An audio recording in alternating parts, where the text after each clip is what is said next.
안녕하세요, 도리온입니다. 드디어 프롤로그를 치다 본편으로 들어오게 되었네요. 새로 시작하는 마음으로 다시 달려볼까요?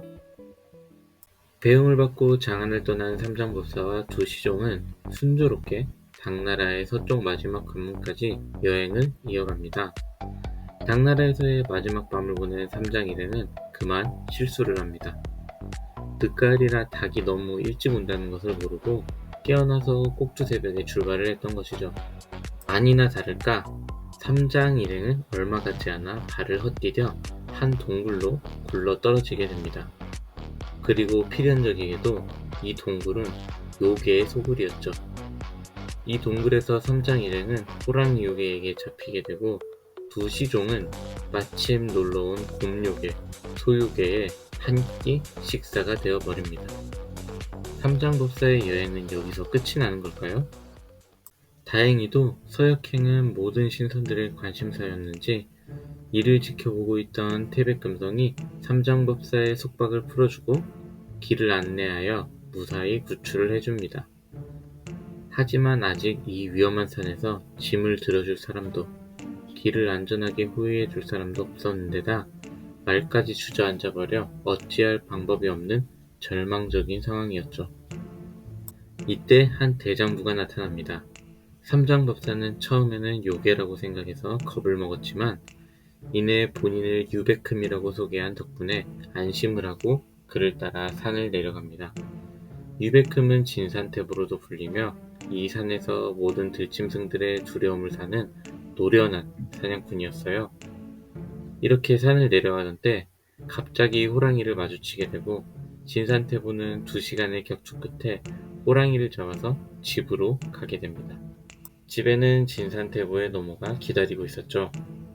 다행히도 사냥꾼의 집이었지만 노모가 살림을 돌본 덕에 삼장법사가 먹을 수 있는 채소와 두부가 있었고 삼장법사는 목숨을 구해주고 식사를 대접해준 은혜를 보답하기 위해 돌아가신 진산태보의 아버지를 위한 연부를 외워줍니다. 이렇게 하루를 보내고 삼장법사는 다시 서쪽을 향해 떠나고 진산태보는 당나라와 달단의 경계까지 삼장법사를 바래다 줍니다. 참고로 달단이란 타타르라는 뜻으로 당나라 시대에는 당연히 없었지만 명나라 시기의 소설가에게 고증을 너무 바라는 건 무리겠죠. 여기까지 바래다 준 이유는 이 너머의 들짐승들은 자신이 제어할 수 없기 때문이었어요. 삼장이 슬퍼하던 때 어디선가 스승님이 오신다! 라는 우렁찬 소리가 들립니다. 진산태보는 이 소리를 듣고 500년 묵은 늙은 원숭이가 되는 소리라고 알려줍니다. 삼장법사는 호기심에 오행산 앞으로 가서 손오공을 만나고 손오공은 삼장법사에게 서역을 가는 당나라의 승려가 맞냐고 묻습니다. 삼장의 신원을 확인하고 난 뒤 손오공은 자신을 풀어주는 방법을 알려주죠. 바로 500년 전 석가모니가 붙인 부적을 떼는 것이었죠. 손오공은 부적이 떼진 것을 확인한 후 삼장법사와 유백금을 멀리 떨어지도록 한 뒤 오행산에 지진을 일으키며 드디어 봉인에서 벗어납니다. 산 정도야 손오공에게는 아무것도 아니었겠지만 부처님의 부적, 그 종이 한 장의 무게가 손오공에겐 그 어떤 물건보다도 무거웠던 것이었죠. 손오공은 삼장법사에게 4번의 절을 하고 유백금에게도 삼장법사를 도와준 것에 크게 감사합니다. 곧 유백금은 자신의 집으로 돌아가고 손오공과 삼장법사는 서쪽으로 향하게 됩니다. 길을 떠난 지 얼마 되지 않아 삼장법사 일행은 호랑이를 만나게 됩니다. 삼장법사는 깜짝 놀랐죠. 왜냐하면 지난날 유백금이 2시간 넘게 싸워서 겨우 이기는 것을 봤으니까요. 그런데 손오공은 전혀 놀라지 않고 귀에서 여의봉을 꺼내 단번에 호랑이를 때려 죽입니다. 삼장법사는 강한 놈 위에 더 강한 놈이 있구나 라고 말하며 깜짝 놀라고 손오공은 태연하게 바늘과 실을 만들어서 호랑이 가죽으로 옷을 만들어 입죠. 다시 길을 떠나고 얼마 뒤 삼장법사 일행은 6명의 도적과 만나게 됩니다. 도적들은 손오공을 마구 공격했지만 털끝 하나 다치게 할 수 없었죠. 이에 놀라서 도망가던 도적들을 손오공은 쫓아가서 모조리 여의봉으로 때려 눕힙니다. 삼장법사는 도망가는 사람들을 쫓아가서 해친 손오공의 잔인성을 책망하고 내가 물리치지 않았으면 저들이 우리를 죽였을 거라고 항변하던 손오공은 결국 제대로 삐져서 삼장법사를 두고 동쪽으로 떠나버립니다. 여러분, 참고로 여기서 나오는 도적들은 엑스트라인데도 각각 이름이 있어요. 안간희, 이청로, 비후회, 설상사, 의견욕, 신본우. 검은시나 오공을 해보신 분들이라면 알겠지만 게임의 목표가 손오공의 육근을 모으는 것이고 이 육근의 이름이 이 도적들의 이름과 같다는 걸 눈치채셨을 거예요. 정말 게임을 만든 제작자들이 서유기의 가벼운 부분도 놓치지 않았다는 것을 알겠죠? 또한 이 6인의 이름을 따져보면 6개의 감정이라고 할 수 있는데 서유기에 담긴 가벼운 불교적인 이야기를 하자면 손오공은 여기서 6가지의 마음을 들뜨게 하는 감정을 제어한 것이라고 풀이할 수도 있겠네요. 손오공이 떠나자 삼장법사는 한 발자국도 나아갈 수 없었어요.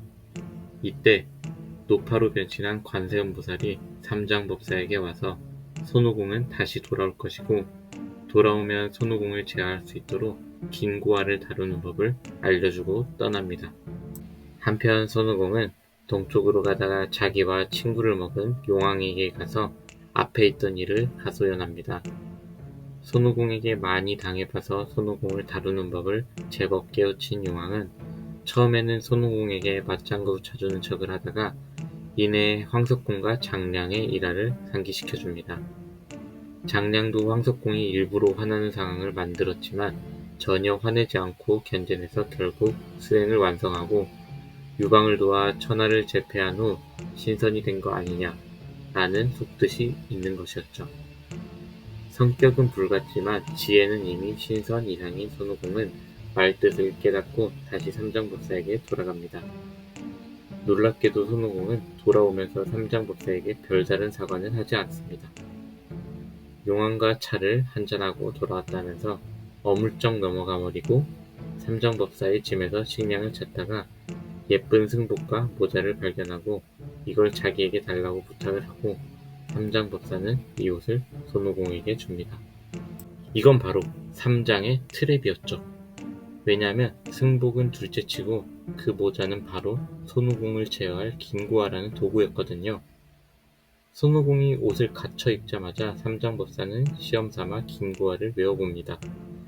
일단 스승을 버리고 돌아와서도 사과도 안 했으니 혼이 나야 하는 명분은 충분했죠. 주문이 들리자마자 손오공의 머리는 긴고아가 줄어들어서 마치 호리병이 될 듯이 미친 듯이 조여옵니다. 손오공은 통증에 대굴대굴 구르며 모자를 다 찢어놨지만 긴고아만은 여의봉으로 뜯어내려고 해도 뿌리를 내린 듯 뜯어낼 수가 없었어요. 마음이 약해진 삼장은 이내 긴고아줄을 그만둡니다. 똑똑한 손오공은 이 통증의 근원이 삼장법사가 외우는 주문에 있다는 것을 눈치채고 삼장법사에게 긴고아를 외게하고 의심은 확신으로 바뀌게 되죠. 삼장법사는 손오공에게 다시는 무례하게 굴지 말라고 다짐을 받고 주문을 그만둡니다. 그러나 난폭한 손오공은 여의봉으로 삼장법사를 내려치려고 하죠. 삼장법사는 그 모습을 보고 재빨리 긴고아줄을 다시 외웠고 결국 손오공은 삼장법사에게 굴복하게 됩니다. 이 긴고아와 긴고아줄을 관음보살이 알려줬다는 것을 깨닫고 반항을 포기한 손오공. 과연 손오공과 삼장법사의 위태로운 동행은 무사히 계속될 수 있을까요? 이 다음 이야기는 다음 회를 기다려주세요. 오늘도 함께 해주셔서 감사합니다. 구독과 좋아요는 큰 힘이 됩니다.